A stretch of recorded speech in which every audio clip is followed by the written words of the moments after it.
Hi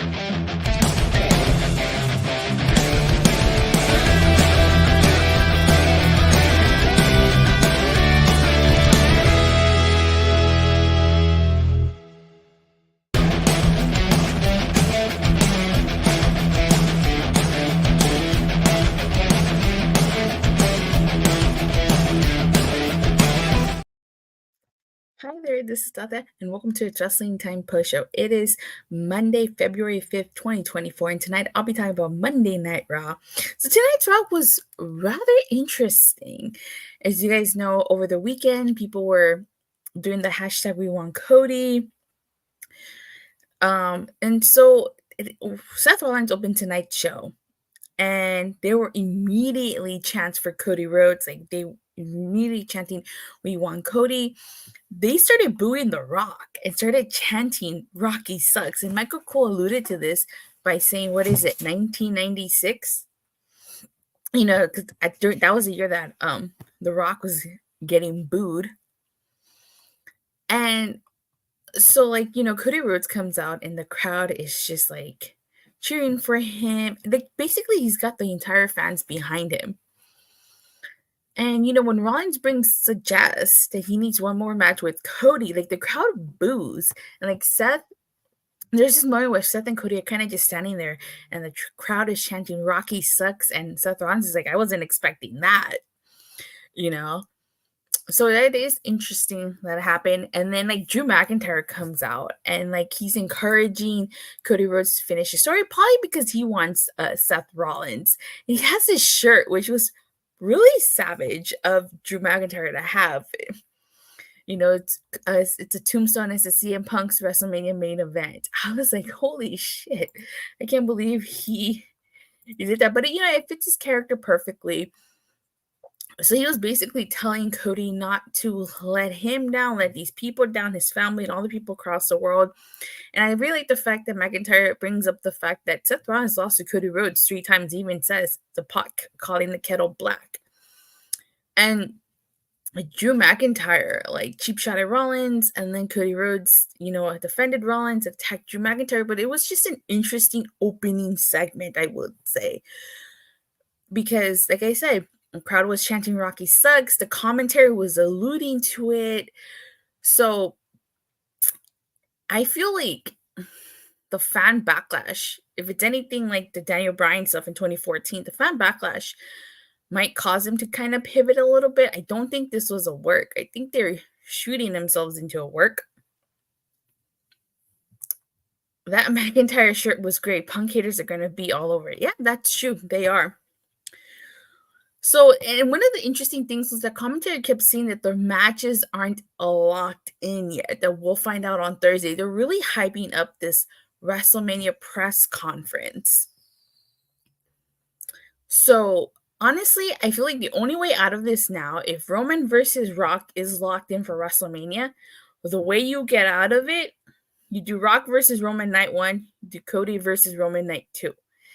If they don't do that, I feel like the fan backlash is going to be really great. And the last time The Rock was in Philadelphia, him and Roman Reigns got booed. So we'll see what happens with that. But it was definitely an opening interest. It was definitely an opening. It was definitely an interesting opening segment. Those Rocky suck chants, they muted it too on the main event. That's what I heard too.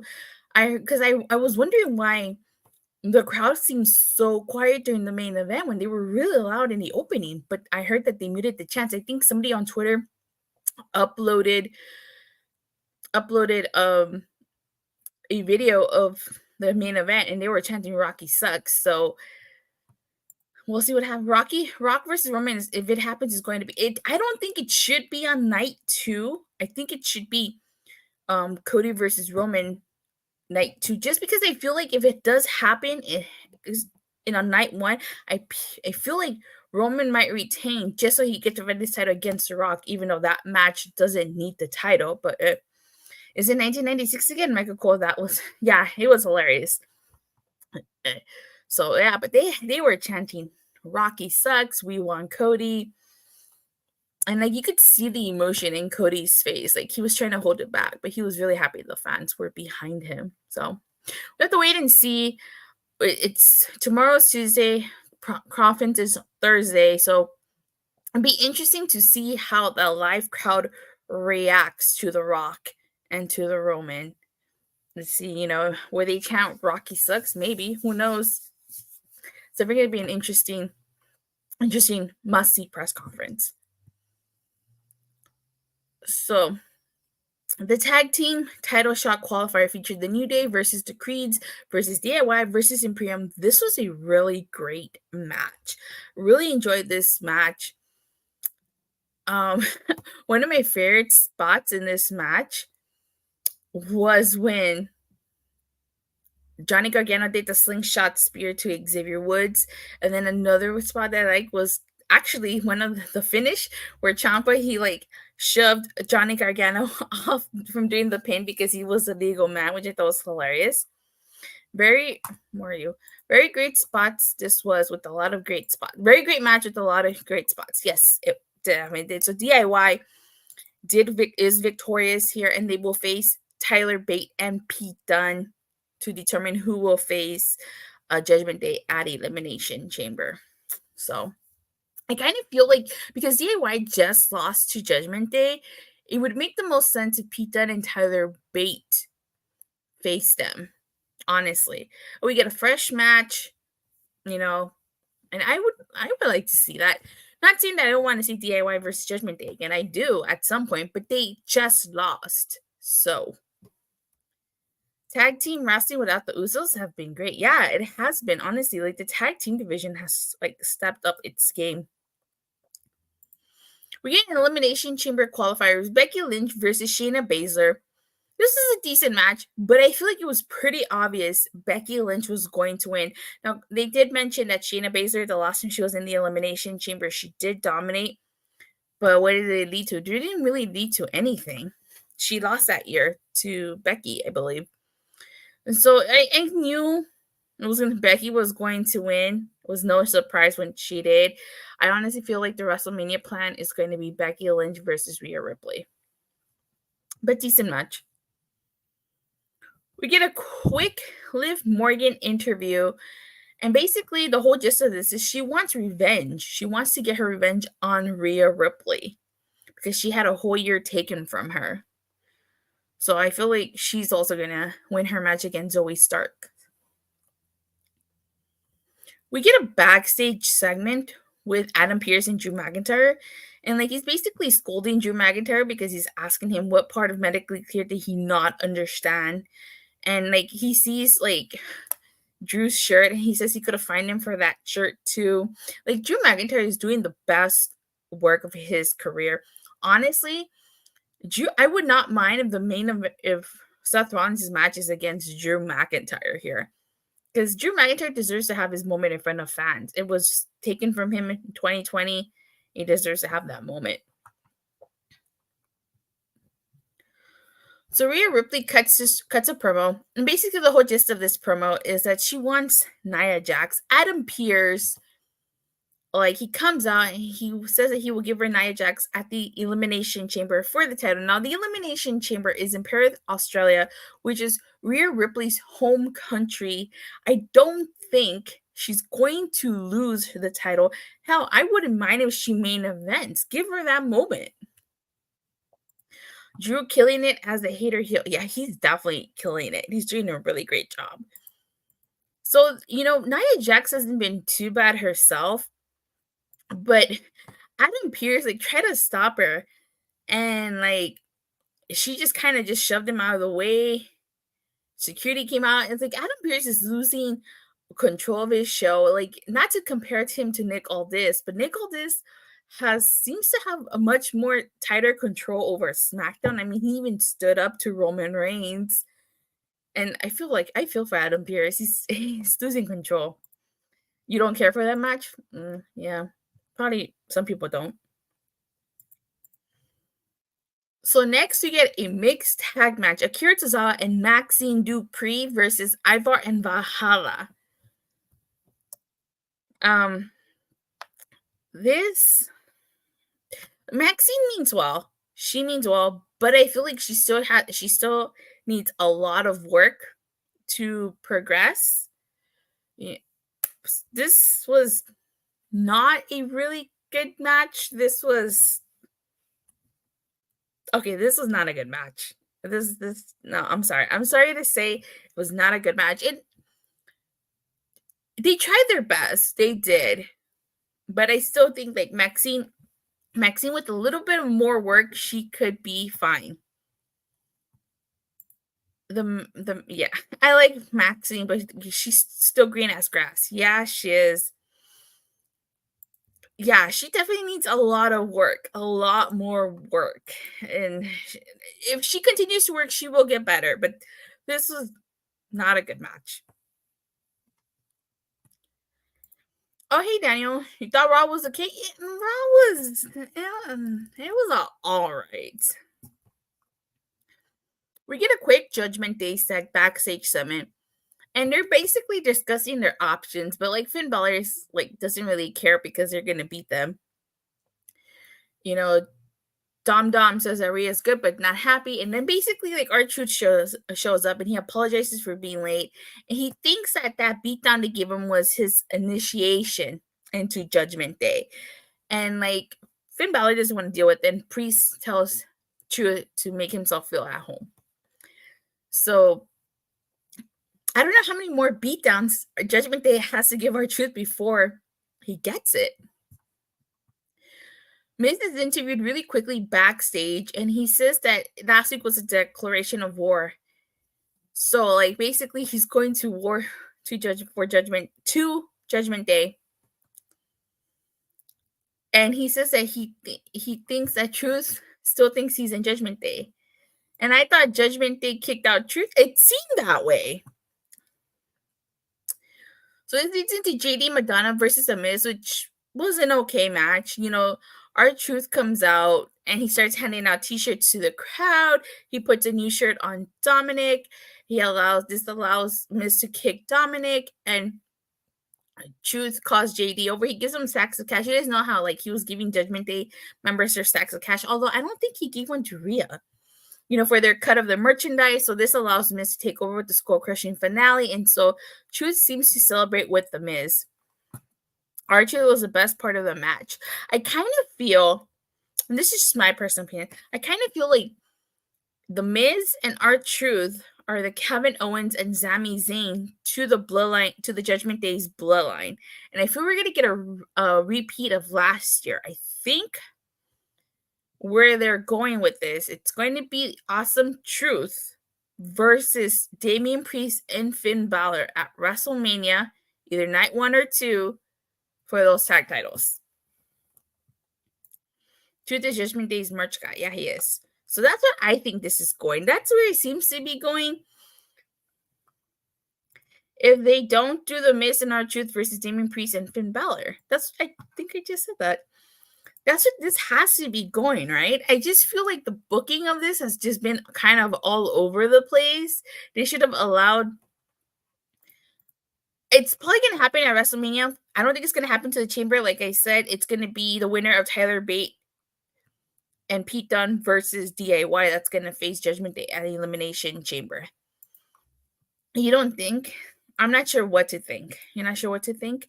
So I think that's what this is leading to. It seems like that's what they're building to. Hey, Real Wyatt. But what do you guys think? Awesome Truth versus Damian Priest and Finn Balor for those tag titles. I still wondering if they're ever going to split the tag titles. Like I've said this before, and I'll keep saying it. Roman got a new belt. Seth Rollins got a new belt. Asuka, when she was champion, got a new belt. Rhea Ripley got a new belt. What have we not gotten new tag team titles? They're still carrying the SmackDown and Raw tag team title belts. R-Truth deserves a Mania match still. Awesome videos. Thank you. So why have we not gotten this? You know, WrestleMania, the road to WrestleMania would be the best time to, you know, like split up those tag titles. After last night, I thought it should be Baron Corbin and Braun Baker versus Judgment Day. I could see why you think that. They did win the Dusty Rhodes Tag Team Classic and can cash in for the tag titles. So I could see why you would think that. Exactly. At least change the colors to neutral by now. Come on, Day, right? They have not changed the tag titles at all. I don't know what's keeping them, but it is WrestleMania season. I'm hoping that we get some type of title split. If not at WrestleMania, maybe SummerSlam or whenever the draft is gonna be. They need to split those titles or at least give them new belts because it's still red and blue.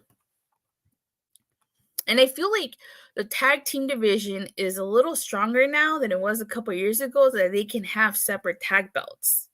Preach. Thank you. So, backstage, we only need one tag title. We need one tag title only. The problem with that, again, is the fact that Judgment Day spends all of their time on Raw. That they rarely ever go over to SmackDown. If they were, I'm not saying every week they have to go back and forth, but do one where we're on Raw. Let's just say hypothetically, you could have done Judgment Day with DIY Chamber. Okay, Chamber's done.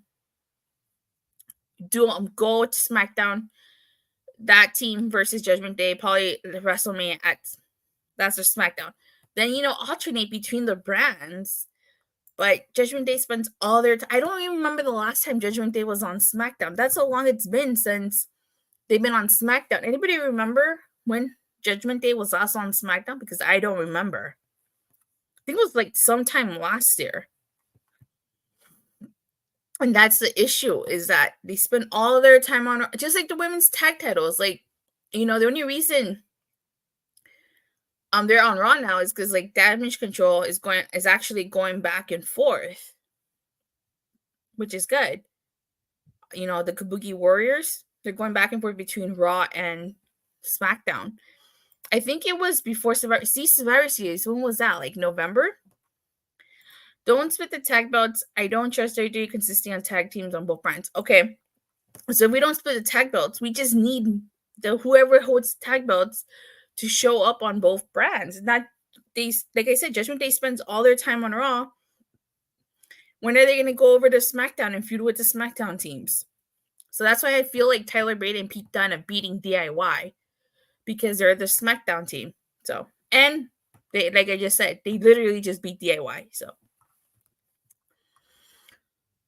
all right.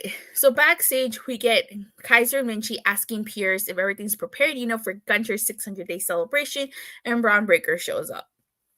So as you guys know, weddings, celebrations, and contract signings in wrestling never end well or always get ruined. So I can't believe it's been 600 days since Gunther won the IC title. So Gunther's cutting this promo, and he tells Kaiser that he appreciates the gesture, but he's not going to want this going forward because one thing will never change. And like he starts talking about how he plans being Intercontinental Champion for like 1,000 days, and that he's running out of competition. No man is worthy of challenging him. And Jake Uso comes out and he interrupts. And you guys know that Jason made it known that he wants to win singles gold. And Gunther insults the crowd by calling them simple. And, he acknowledges that Jay was one of the best tag teams and holds the record for the longest reigning tag team champions. And that after so many years, he finally broke free from his family, but they will beat him way worse than his family ever did and make him wish people could not tell the difference between him and Jimmy. Hopefully they change it to black and gold strap and gold plates. Anything that would be good at this point. Don't need any more red and blue colors since every other title is either white or black. That is true. And you know what? Since the women's tag titles are white, the men's should be black. It should be black and gold. I actually like that's good. It'd be like the old NXT. Now that I think about it. I don't know. I just like black and gold. If you guys have seen my unboxing videos, you guys know I have a lot of the black and gold Power Rangers Zords. Like there's some back there. You can't see it in here, but there's some back there. I have a lot of the black and gold Dino Megazords. I think I have like the Dino Megazord black and gold, the Dragon Zord black and gold. I just love the black and gold scheme, at least in the Power Ranger toys, and I'm sure black and gold will look really nice. So Imperium attack Jay And then the New Day come to his aid. So we find out we're going to get a 6-man tag match player. Holla. Jay and the New Day versus Imperium. And I don't think Jay is going to beat Gunther. I honestly think it's going to probably be Braun Breaker. I was a little surprised that Jay showed up, especially since they had that moment where Braun Breaker showed up with Kaiser and Vinci. But I get it. They're probably saving that for WrestleMania. So they're probably just going to be Gunther versus Jay at Elimination Chamber. And then Gunther will probably end up facing Braun at WrestleMania. We get the women's tag team title matches, the Kabuki Warriors versus Katana, Chance, and Kayden Carter in a rematch. This was a pretty decent match. I enjoyed it. The Kabuki Warriors retain after that insane elbow to Katana Chance by Kairi Sane. So Damage Control still holds all the gold. And I was really happy that happened because they needed to hold all the gold to right the wrongs from their past booking. So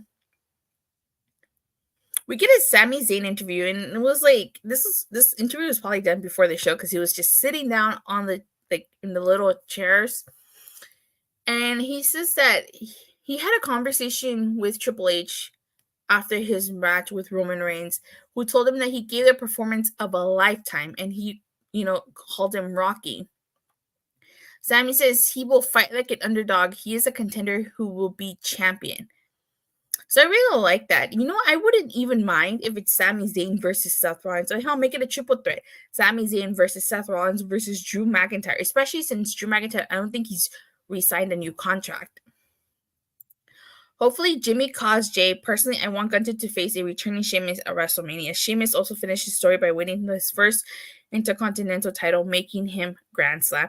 Oh, I didn't even think about that. I could see that, especially if they're going to do brother versus brother at WrestleMania. I could see Jimmy costing Jay this match. Sheamus, is he still out with an injury? I haven't heard any reports about him when he's coming back, or if he's still out with the injury. But yeah, Sami Zayn deserves to be world champion. Hopefully it happens this year. Sheamus deserves a Grand Slam accolade. Yes, he does. He deserves it too. So I guess once we get through Thursday, we'll get more of what matches are happening. But I wouldn't mind that match. Seth Rollins versus Sami Zayn, Seth Rollins versus Drew McIntyre, or Seth Rollins versus Sami Zayn versus Drew McIntyre. I heard he's close to being cleared, if not already. Oh, okay. I haven't heard anything, so I was just asking. The main event ends up being a bull rope match. It's Cody Rhodes versus Shinsuke Nakamura, a match that really nobody asked for. I mean, we'd already seen Cody Rhodes versus Shinsuke Nakamura, and this match was no different than others. It had the same outcome as the other matches. This match was a decent match. One of the things I did like was the fact that Cody Rhodes was using the same bull rope as his dad. I did like that spot that Nakamura tried to go into the crowd and Cody pulled him back. And the whole reason this match happened, according to commentary, was the fact that Shinsuke Nakamura attacked Cody Rhodes at the end of a live event. I'm torn between Sami or Drew winning the title from Seth. If Drew doesn't resign, I could see Sami Zayn winning. If Drew resigns, I think Drew would win. And Nakamura did the whole Smith thing in Cody's face. Cody Rhodes used a bull rope to low blow Nakamura, and then he hit him with the crossroads. I don't think Cody beat Shinsuke yet. I don't think that's why they made. Yeah, he did. He did beat Nakamura. Nakamura lost already. He did beat Nakamura. And then at the end of the match, Drew McIntyre attacked Cody. He hit him with the Claymore. Because, remember way back in the opening, Cody Rhodes attacked Drew McIntyre because he was defending Seth Rollins. So overall, I feel like tonight's Raw was kind of all over the place. Imagine Sami beating Seth and Cody beating Roman, especially what happened last year. Oh yeah, that would be. I was there to see Kevin Owens and Sami Zayn win the tag titles, and that was such an incredible moment. That I have on video and have pictures. I will forever. It was amazing. I did like the opening. I did like the tag team shot qualifier. Becky versus Shayna was okay.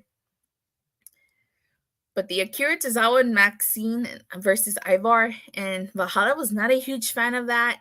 That was a great moment. Yeah, it was. I mean, Zayn. The main event itself was pretty good, but we've seen that match before. The tag team match, women's match. You was at? Yeah, I was. I went to both nights. I did all the shows. Raw after Mania, which I still want my money for. SmackDown, go home show to Mania, night 1 and 2 of Mania. So there were things I liked. There were things I disliked. On a scale from a 1 to a Sean Spears perfect 10, Michael, you give this a 3 out of 10. It was an awful show. I didn't think it was too bad, but it wasn't the best show. I'm going to be generous and give it a 6 out of 10. That is awesome. Thank you. I have some videos, some shorts on my YouTube channel if you look for it. So I'm going to give it a 6 out of 10. Like I said, there are things I liked. There are things I disliked. It wasn't too bad of a turbo show, but it wasn't the best either. But with that being said, a 6, really? I was bored. It was a crowd only show to me. LOL. Really, people really, okay. Like I said, I'm being generous here. A 6 out of 10. Let me see. I think everybody's waiting for Thursday. I think so too. I think everybody's going to be glued to that press conference. All right. So with that being said, thank you guys all so much for watching and for the continuous support. Please don't forget to like and subscribe. Make sure you hit that bell so I get notified whenever I go live or release a new video. I'm currently on the road to 1,000 subscribers, so help me get there. If I get to 1,000 subscribers, I will start covering the NXT PLEs and TV special. So if I get to 1,000 subscribers before March 5th, I will cover NXT Roadblock. But with that being said, I'll see you guys tomorrow. No, I actually know. I don't know why he said that. I'll see you guys Wednesday after AEW Dynamite. Bye.